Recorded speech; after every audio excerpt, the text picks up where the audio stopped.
so delighted to be here with you all. I'm thrilled to be here representing the newest museum, the Smithsonian's National Museum of African American History and Culture. The museum just celebrated its first year anniversary and opened in September of 2016, but it has been nearly a century in the making.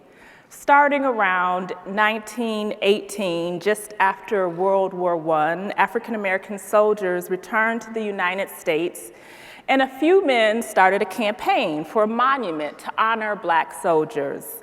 After a lot of fits and starts, and the museum opened on the last available spot on the National Mall. Location, location, location. I think where the museum is situated epitomizes this year's AIGA conference theme of connection, because the museum sits at the corner of 14th and Constitution Avenue, next to the Washington Monument, across the street from the White House, and next to the National American History Museum. All of these things together symbolize America's principles and values and signify the undeniable connection between the American story and African American history, a story that more than 3 million visitors have come to witness and experience since the museum opened. So I started my path as a curator about 2 decades ago. So when my colleagues wanted to go straight into a Ph.D. program, I decided to go straight into museums because I knew I wanted to create spaces that lived beyond the walls of the ivory tower. So I grew up in Detroit, where images and art and culture were all around me, and friends and family lined the hallways of our house and crowded our mantels. But these photographs had a special significance for me. They served as sacred objects, objects like this picture of my great-grandmother. It was taken at the turn of the century in Frankfort, Kentucky, where she migrated from to Detroit. And this photograph was so powerful for me because while I was fortunate to grow up with her for most of my adolescence, she really didn't look like this when I was around her. And so it marks a moment. It reminds me that behind those eyes and that hair and that ornate top, the things that are so carefully crafted is also a rich story, a story that is within me. So this photo sits on my desk in my home office with all of its bruises, its need for conservation, its marks and stains, but they serve as a reminder that despite all the struggles and winding paths that one might take, we're still here. And this picture is proof. So I know that images can tell a story, like this one of my grandmother and great-grandmother that was taken outside of my great-grandmother's house that she owned on the east side. And this house was used as a boarding house for people migrating from the south to the north, seeking better opportunities, like she did. While the house is no longer there, the memory of it exists. It exists for my mother and her siblings. So again, this photo becomes a window into memory, a memory like this one of my mom and me. When I was about 8 years old, this photograph was taken. We're outside of another friend's house in Detroit. But this picture, it serves as inspiration for me to remember that self-assured, hand on her hip, precocious little girl that was my 8-year-old self. And so it documents an existence. When I started at the museum about 5 years ago, this was the photograph that greeted me on my desk. It was a tintype, a portrait of a nameless young Black girl with haunting eyes and a stoic expression. She's wearing jewelry that someone took time to paint, which was a practice popular in the 19th century.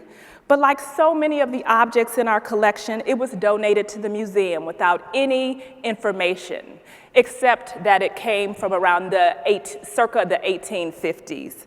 So knowing that, I realized that, there's all likelihood this young girl was still enslaved. But I wondered, what's her name? What was her life like? But her gaze, even in that sort of, enslaved situation, she still appears very self-assured. Her gaze is straightforward, and her pose and posture are straight-backed. I figure she's about 13 or 14, but her life story sparked an imagination for me. And it's that curiosity that keeps me going, that burns inside of me as I continue this exhausting work. Then there's this other image. This is an image that also greeted me, and I literally gasped when I first saw it. It haunted me because it came with a whole collection of other children's images and some other sort of stereotypical books. But this was literally a one of a kind. It's the only one we have in our collection. And it shows, and when I first showed this photo to some other colleagues, they kind of brushed it off as like, oh, this is typical of what was usually seen, where children were the sort of being at the foreground, and so they would cover the other adult figure. But knowing African American history and culture, this felt a little bit more sinister for me. So I felt like, even though, despite any of, sort of these kind of common practices, this person is literally being rendered invisible. So part of my work is to reclaim the stories that are fundamentally American, but either have been lost or forgotten. Again, sort of like this early photograph of a photo by an African-American photographer named J.P. Ball. He was a prominent photographer that traveled all across the South and the West. He even had a short stint here in Minnesota. And he decided, I think, to reside in these places where now people wouldn't currently think of having large, thriving African-American communities. This picture, for instance, was taken in Helena, Montana in 1887. So, you think, really? Like, there was this whole movement, obviously, of African Americans that were moving to the West, and he stayed there for a while until he was literally thrown out of the city for taking a triptych of a Black man who had been lynched. The man's name was William Biggerstaff. He had a photo of him similar to this one, sitting in his studio, in J.P. Ball's studio, then wearing a great three-piece suit. Then the next photo, the man, same outfit, is hooded with a rope hanging around him with two white men flanking him, and he's dead. The next photo that J.P. Ball took is that same man, same outfit, in a coffin. And it was a remarkable photograph that ended up in the African American newspaper at the time, and that photograph ended up having him run out of town. So maybe this picture is, again, a document of that moment, but also reminds us that, we can look at how these people and how communities ended up leaving certain areas that were at one point a vibrant or thriving opportunity and now have a very small African American community. So these are the things that I look at and I uncover. So as I mentioned earlier, the museum began, a while ago with this strong fight to get open. But in earnest, it started around 2006. And so a lot of my colleagues, there are about 12 exhibitions at the museum that are permanent exhibitions, except the one I curate. I had 9 months to create an exhibition in a temporary gallery space. And so I went back with that challenge. I went back to the first day of those earlier images and images like this one. And I scoured the 19,000 photographs that we have in our collection to find a pattern. And what I ended up with was a show I called Everyday Beauty. This thematic exhibition is located within what David I.J. calls the jewel box of the museum. It covers 100 years, the show covers 100 years and 100 images reflecting the growing body of the museum's treasures.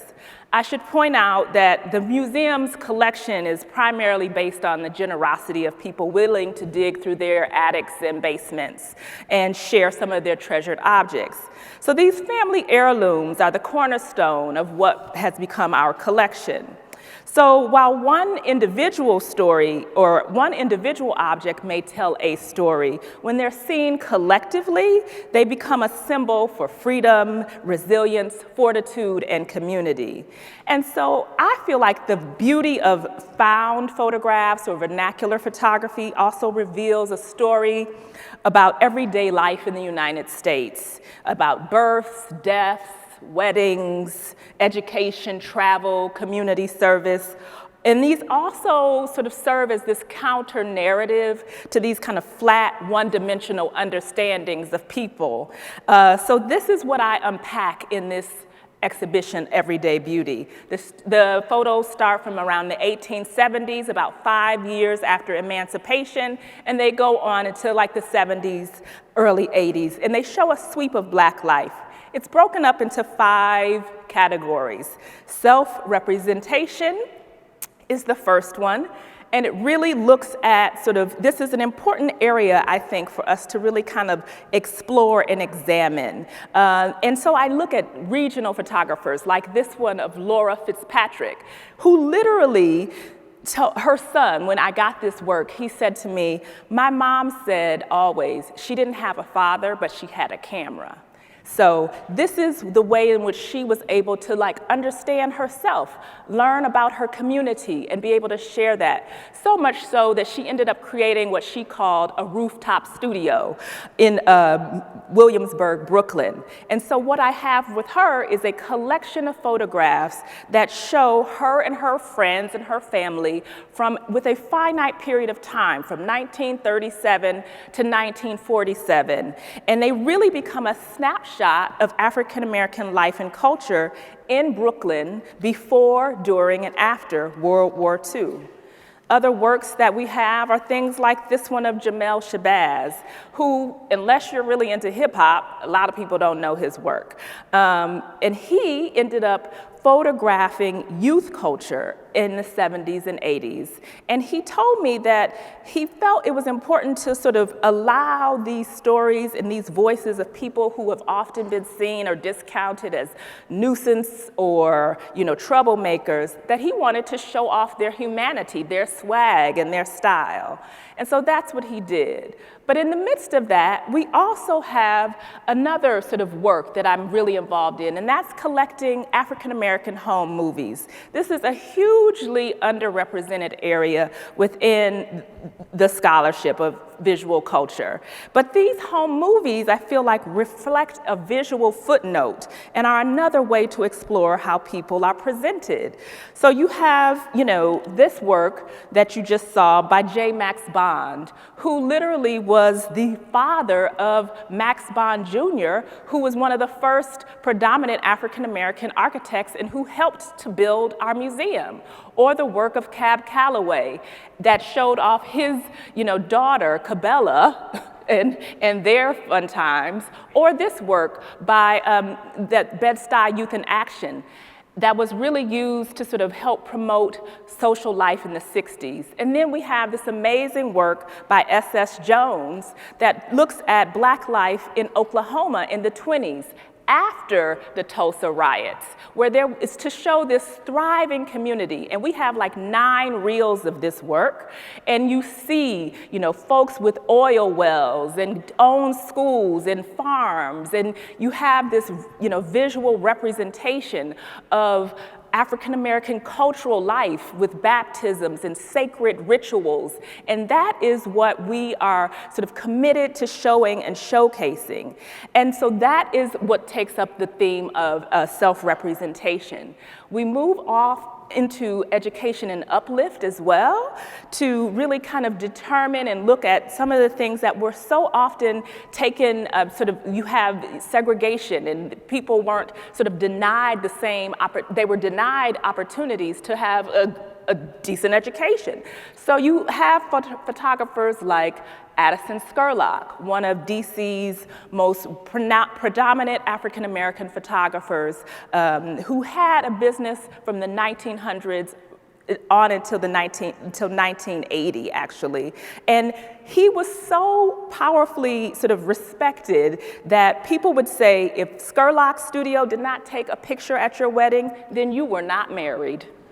So this is, an archive that we have of his work, of all of the dignitaries that he took pictures of, but also of his family growing up. He taught his children how to take pictures. Even Jackie Kennedy took a photo class with them in their studio in DC. So this sort of shows how important some of the African-American photographers were in the early sort of turn of the century. Then we look at courtship and family, and I found this was really critical to kind of allow us to see people in other ways. So this photograph by James Corrales of Martin Luther King in his home with his son Dexter, I think provides a different insight into Martin Luther King. It helps us to kind of understand maybe some of the other things that were driving him to be the great humanitarian that he was. Or it's important to look at someone's work like Henry Clay Anderson. Again, for me, it's important to showcase the known photographers and sort of known entities along with some of these lesser known experiences. So this picture is a wedding photograph, courtship and family, fine, but it's of Henry Clay Anderson, who was this amazing photographer who took pictures in Greenville, Mississippi, in the heart of Jim Crow segregation. So from the 40s to the 70s, he showcasing, we always have these images of folks from the, sort of Jim Crow era that it was downtrodden and poverty and all of this going on, but he's providing us a whole nother way of understanding and experiencing African-American life and culture. And so these are sort of the things in which drive me as a curator to kind of think about and explore and examine. And then we go into work and play. So you can work, but then you want to have some good times as well. So you have this wonderful work by W. Eugene Smith that looks at, domestic work in the 30s in Georgia. But I love the juxtaposition of her when she's not at work and while she looks. And so I think that that's important to also show, to provide context, to examine things like the work of, the 70s of Lloyd Yearwood and this great photograph of guys on a unicycle playing basketball in the streets of Harlem. How amazing is that? I think it's great. And then you have, fun stuff of young kids who are taking, working, and this is a work of Teenie Harris that really kind of documented Black life in Pittsburgh from, again, the 40s through the 70s. And to keep in mind, a lot of these photographs and photographers were able to document this work and document community because they were working for and for Black newspapers, to be honest. And so they were entrenched in the community, they had an insider perspective, and they had amazing access. And that's important for us, to be able to have that access. But faith and activism is sort of the ground, sort of foregrounds a lot of this work as well. So you have work like this piece by a photographer named Frank Dandridge, who literally was taking this amazing picture of this young woman, Gloria Richardson, who was protesting the National Guards as she's walking in Cambridge, Maryland, fighting for the civil rights and against housing discrimination. He took this photograph. I literally got a phone call that someone was saying that these photos were about to be discarded from a pawn shop because Frank Dandridge was destitute. He gave them to a pawn shop and they didn't know anything about him or this work. Mind you, he is one of the most preeminent photographers who's helped us to sort of see some of the violence, a lot of those 4 little girls in the bombings in Alabama, and he took those pictures, and they were about to be thrown away from a pawn shop. So it's this kind of stuff that we're looking to do. Or life-changing moments like this one that came when we found this work from a whole collection of civil rights material that came to us. And discovering treasures is like a really fun part of my job. So this footage was taken by a woman named Donna Chalmers.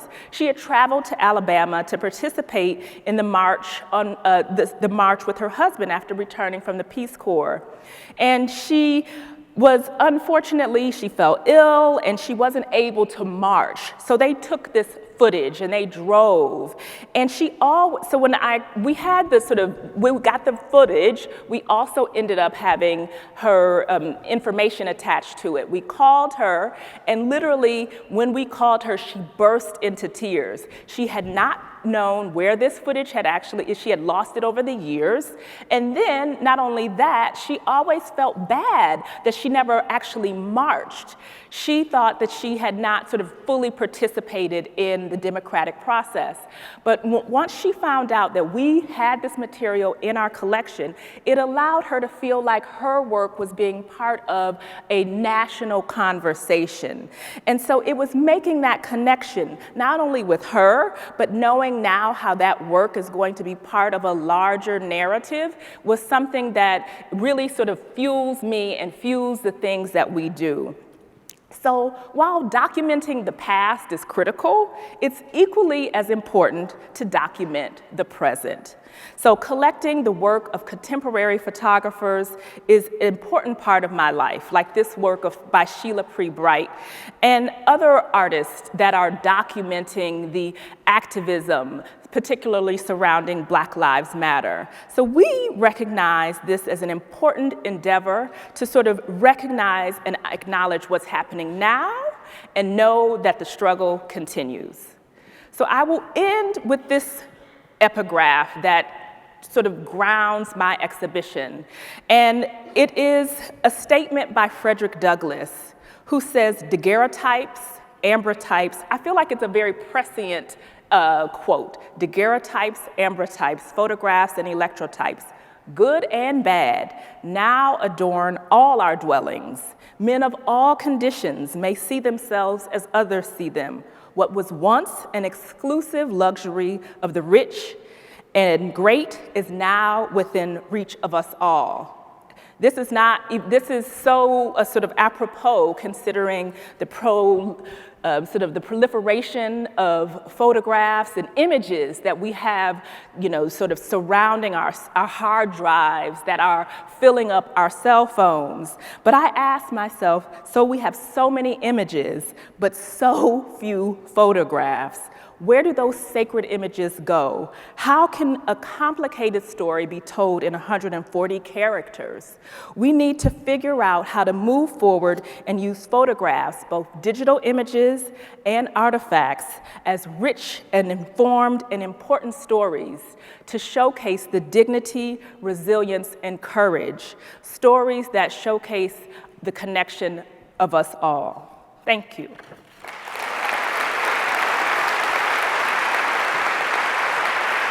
So I'm struck by this idea, and we saw early images which are very stark, everyone's upright, and then this self-representation era where you see a little bit of personality and now we're in this probably over self-representation era of generating photographs and photographs. I mean, I'm not a super selfie person, I've done like 4 today and posted them, uh-oh, you're on a slippery slope. Exactly. But do you see the person who has your job in 100 years as having a very different job? Because you have this one photograph of your great-grandmother that really focuses your attention. And imagine your great-granddaughter having 100,000 photographs of you, potentially. How do you see that as a curator of telling a story in that change over time? Wow, amazing, great question. I think It's tricky, right? You know, I feel like it's going to be, you know, the contact sheet on steroids because it will be about really being able to kind of aggregate all of this sort of data, you know, and kind of being able to really understand. I think that's where context and kind of history will help to shape the ways in which you're able to distill and kind of disseminate from all of the noise, because there will be just a cacophony of just, you know, images. Oh, you want my side profile. Oh, you know, you want my up profile. You want, and I think that you'll have to really, that person will really have to kind of understand and have a reverence for the quality over the quantity, over the quantity. Yeah. Right. I also kind of worry about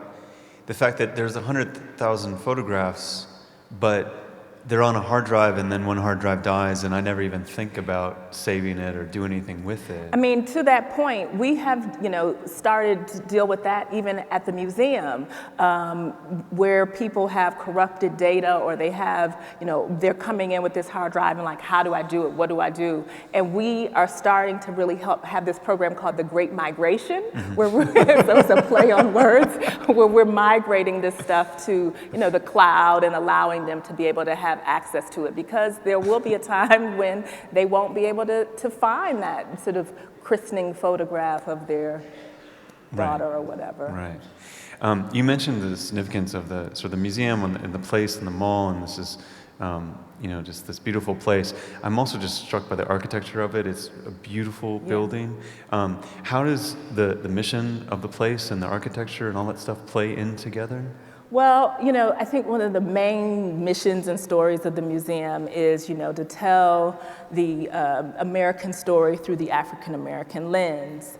And so I feel like that is encompassed in this space. David Adjaye, along with J. Max Bond Jr. and H.J. Russell, there was a whole kind of contingent of African American architects that worked on this building. When you think about it, you know, it's set up where there are 3 floors below that are the history floors, and they anchor and ground the space.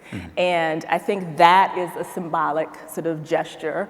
And then you even have this kind of, the way it's shaped, it has a gesture toward Yoruba and a figure that was really kind of this, it was one sort of a statue that held a porch up, but it also has this kind of, you know, reverence idea as well. There's this whole idea, or not idea, but the way the building is designed, there's this large kind of even porch-like arch that once you walk through the doors, that's what you're walking through the threshold. And that was considered an idea around the porch, literally, and this gathering place. So that is another sort of aspect of the design and the ways in which the mission intersect. And then, most obviously, when you look at the color, you know, it's very different than a lot of the flagstaff and stone work that you see throughout DC, and especially with these monuments. It was a conscious decision that, you know, as our director says, you know, America needs to reckon with the stain that is part of this country as well, the stain of history. So that was part of a deliberate choice. And then there's the corona that wraps around the building. So that is a sort of fine, sort of tuned emblem, sort of symbol of the blacksmithing, a blacksmith tradition that's very popular in South Carolina and in New Orleans. And that is what you see when you walk up to this grand building. And then the little holes, those sort of peekaboo spaces, are all deliberately located within the museum to give you sort of a window, a peering into another sort of connection to American history. So you look out from the military gallery and you literally are looking at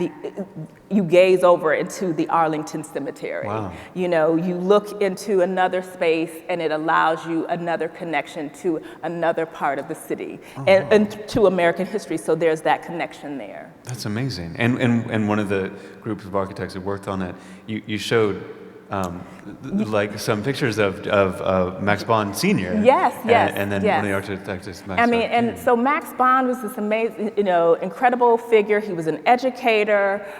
He ended up being like the president of the University of Liberia in the 50s. He taught at Tuskegee Institute as well as Clark Atlanta. But he had this son who ended up being this incredible architect who worked on our building before he passed away unexpectedly. But he also was the uncle of Julian Bond, the great civil rights activist. So, and that's the weird thing about the museum, is that there are all of these things that end up coming together and making, us feel like this work is something that is critical to an American discourse and important to the world to see. Yeah, it's an amazing place. I'm so glad you were here to represent it. Well, it's thank beautiful. you. Thank you. Rhea Combs, everybody. So great.